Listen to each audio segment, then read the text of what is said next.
So that makes, am I right? Because that into dilutions and potencies and how it is working. We,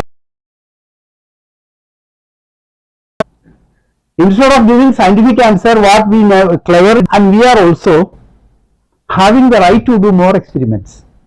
We don't need to stop where Hanuman stopped. We need to start where the Hanuman. So for my luck, I was integrated with the Indian Institute of Science, Bangalore. I worked with them for 8 years, and I have extremely used the electron microscopy in the Department of Nanotechnology in Indian Institute of Science.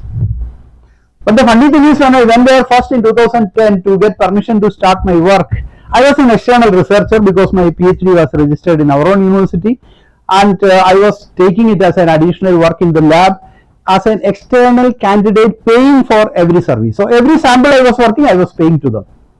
But when I met the director of nanotechnology, Professor Rudra Pratap, he told me, "Doctor, why you want to waste your time and money?" He talked to me very nicely, but he talked to me like that. I said, "Why, sir?" Then he said, as a child, I used to take homeopathic medicine. My father used to give me, but end of the day, you are not going to find anything in it. So that is very definite.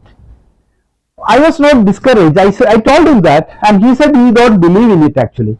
Then I said, I don't believe. I have no issue of faith or belief in it. I want to do testing, and if the testing comes positive, I will continue to work. Otherwise, I am willing to waste my money and time. If I am willing to waste my money and time, he has no problem. He said, okay, perfect, you start working. Then 7 years, that lab I used like extremely well, continuously. The most modern FSM, field emission scanning electron microscope I worked. Definitely I paid lakhs of rupees in my studies there. And there I was not happy because HRTM, these are the instruments I used in my studies basically.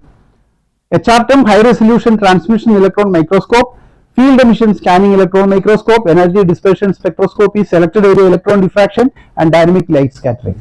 These many instruments are used to analyze the homeopathic dilutions. And in this FSM I used, FSM and EDS I used in the Indian Institute of Science.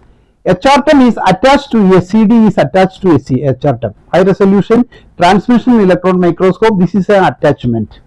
So I used it in Gandhi University. For my luck, in 2014, a new equipment came to the university with the interest of Professor Sabu Thomas. He is a well-known polymer technologist in the world. So he got some special grant and they bought a new electron microscope. That was the most modern one. And I was the man who used maximum that electron microscope rather than anyone inside the campus. And I studied more than 200 drug samples. And the dynamic light scattering is also another technique to find out particles in solutions.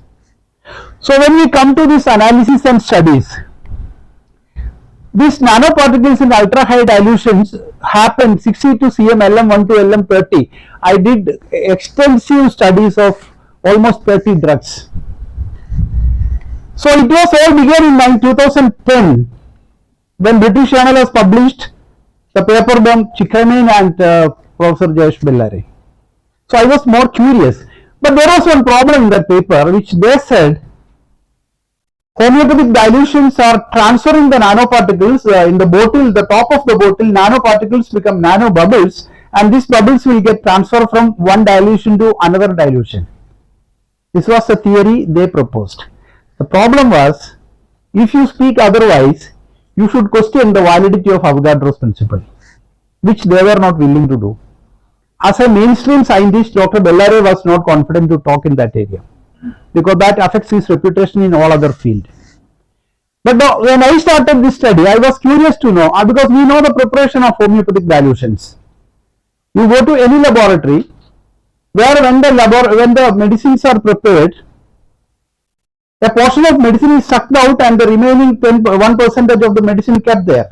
There is no time and there is no chance for the nanoparticles to floatate on the top. So I was very reluctant to agree with their theory. So what I did is, before we put the samples under electron microscope, we take a sealed bottle. Usually I take 30 ml bottle, sealed bottle from I used the medicine from different companies. Wilmer Shabe, Bioforce, Karthik Bahola, at least 6 companies medicines I have used. And these medicines will be sonicated for 30 minutes continuously in the sonicator. That is vibrating for 30 minutes to separate the nanoparticles inside. Then what I did is in my studies, immediately after sonication, take a micro drop from the middle of the bottle, not from the top, a middle of the bottle, then put it under electron microscope. So when we do that, we could find the presence of nanoparticles in each and every dilution. Up to 200 it was known there is presence of particles. First drug I studied was orometallicum. So I went from 200 to 1m, 10m, 50m, cm, and in each potency when I was mounting under the electron microscope, I was so anxious because I didn't expect to see anything. Frankly, I thought I am not going to see anything. And but for our surprise, in each potency we could find unlimited number of nanomaterial in it. So after doing one drug, I was confident definitely there is something going on here which is not known to us, and that is what we do in science. Science is simply one thing, that is our experience, which doesn't have a cause-effect relationship, should be connected with a cause-effect relationship, then it becomes scientific. So the homeopathic drugs work, we know, even CM potency works, and we believe nothing is there. If nothing is there, it won't work. So we came out with the theories of various vital force and ionization theories related to Hahnemann himself was forced to give hypothetical explanation that homeopathic dilutions convert the medicine into a spiritual force and it works on the body. It was the only possibility for Hahnemann to explain at that point of time. But now we have a better possibility. So that better possibility when we use, we come to the conclusion that we have a better science in our hand. And that science is better than many other sciences which we are having around us. So here, this work was continued because I was curious and my passion has gone to that. I published from 2015 onwards 10 research papers exclusively on the discovery of nanoparticles in various dilutions, and which is published as a book, that is a nanodynamics. This is that book you can see here. What is the difference in this new world of nanomaterials than what we learned earlier? This nanomaterial world is the subtlest form of matter. That is, 1 nanometer is 1 by billionth of a meter, or 1 by thousand of a micron, or you can say that 1 nanometer is 10 Armstrong. Chemistry you all will forget, that's why I am going to tell you a little bit about it. 10 Armstrong is 1 nanometer. 1 Armstrong is 1 hydrogen atom. The size of 1 hydrogen atom is called 1 Armstrong. So this is the scale in which these drug materials are present in the dilutions. And here, the technology, nanotechnology, refers to manipulation of matter in atomic and molecular level, and electron microscopy helps to understand. And the most modern HR terms, high resolution transmission electron microscope, has a resolution close to 0.01 nanometer. Even you can visualize atoms sometimes. If you are lucky, your preparation of sample is very good and everything goes well, the environment is perfect, you can feel, you can see the atoms of matter under the electron microscope. So that much of advancement happened in the last 10-15 years time. So energy dispersion spectroscopy is a spectroscope we used attached to electron microscopy to analyze the elementary particles. So electron microscope will tell you there is a nanoparticle which is having this size, 5 nanometer for example. Then we want to know what it contains, what is the element within that. For that we use this spectroscopy, and in this spectroscopy electrons are passed into the substrate, into the particles, and each element in this universe have a different spectra of energy. So when electrons pass, that energy is absorbed and these inner electrons will jump into the outer ring and naturally it will produce a set of energy. That energy is captured and you will exactly identify what is the element there. It's the most modern, there is no confusion about it. So that is what dynamic light scattering is also a method we use to characterize the nanoparticles. It is a little more gross level compared to the electron microscopy. So this is important because in 2023 the Nobel Prize was given to chemistry for 3 scientists. One was Alexei Ekimov, Louis Bruce and Monge Bawendi. These people got Nobel Prize for the discovery and synthesis of quantum dots. Quantum dots are nanoparticles in the still more smaller dimensions. Normal size is 1.5 nanometer to 10 nanometer. Nanoparticles are less than 100 nanometer, anything we call nanoparticles. Size less than 100 nanometer. But in that 1.5 to 10 nanometer size elements or materials, we call them quantum dots. They are used extensively into day-to-day life now. And here Nobel Committee said for the discovery and synthesis of quantum dots.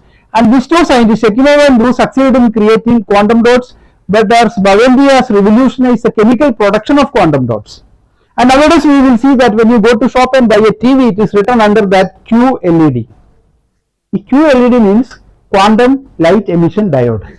So when you come to quantum dots, they are most of the time light emitting diodes. They work like that. And it is used in industry, it is used in medicine, it is doctors use them to map the tissues. Quantum dots are nanoparticles so tiny that their size determines the property, not the chemical property per se. Take arsenicum album. If you take arsenicum album, arsenicum is a poisonous material, is it not? When it is in a gram, milligram, microgram level, this is poisonous. It damages the kidney, it damages the liver. Whereas in nanoscale, this character will completely change. That is the reason why homeopathic medicine produced from, especially from all the poisonous materials, because most of the drugs we are using from the poisonous background. When you do the dilutions and use it, they never produce poisonous impact. The reason is the poison effect is possible only in a chemical compound. When you go to the atomic scale, nanoscale, there is nothing poisonous in it. That is why we use arsenic. We use even potassium cyanide. We use potassium cyanide. It may be an unbelievable thing for you. But potassium cyanide is such a beautiful drug. I had wonderful result in the case of treating carcinoma of tongue. Kali cyanide. Kali cyanide, you give 0.1 or 30 or 200 potencies in the carcinoma of tongue. The result is marvelous. Even in the end stage, to relieve the pain, sometimes in the initial stage, some of the lesions will disappear. We don't claim we cure cancer, but the lesions on the tongue will disappear. This is such a poisonous material. But when you take it into dilution, the whole property changes. So that is the secret of quantum dots and nanoparticles in the industry and as well as in the field of medicine. So when matter shrinks to nano dimension, the quantum phenomena rises. Physics has shifted a lot. But even today in our society, the discussions are going on in a Newtonian level, even not in the level of Einstein. So it is very difficult to convince the people because we have learned prejudice in our mind. And learned prejudice is what is we learn in the school. And school teachers are the biggest enemies of homeopathy most of the time because they are the believers of the old physics. They don't have the time to learn the new physics. So size of the matter depends, the quantum phenomena based on the size of the matter. The size dependent quantum effect was it is actually long known. But the problem was it was impossible to create matter into nano and quantum scale. This is the point I am going to touch. All these things I said to take you to this point. The point is science, the mainstream science continuously failed to sculpt nano-dimensional materials, which happened only very, very recently. But Quantum materials, semiconductors of nanoparticle exhibit size and composition dependent optical and electrical properties, and now quantum probes are used for sensing biologically relevant stimuli such as pH, metal, ions, DNA, enzymes, etc. And they are also used for cancer detection for biomarkers. This is a point I wanted to tell you, or I want to discuss with you. Why I said homeopathy is a nano quantum medicine? It is very simple. The physics failed, or chemistry failed to create quantum materials and nanoparticles, or to create them all along. But somehow Dr. Hahnemann did it without his knowledge. In scientific discovery, everything is not pre-planned. You know how the penicillin was discovered? In 1929, who discovered penicillin?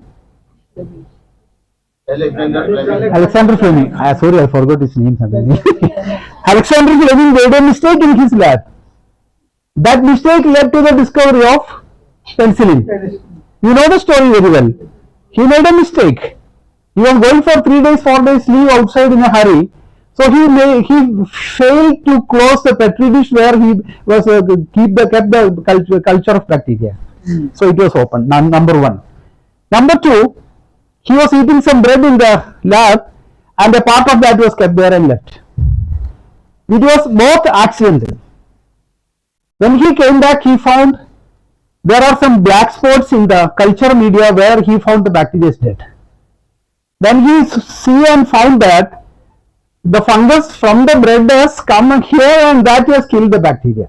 This was the beginning of the discovery of penicillin and antibiotics. That was in 1929. Then what happened? Alexander Fleming was, and he collected maximum number of penicillin.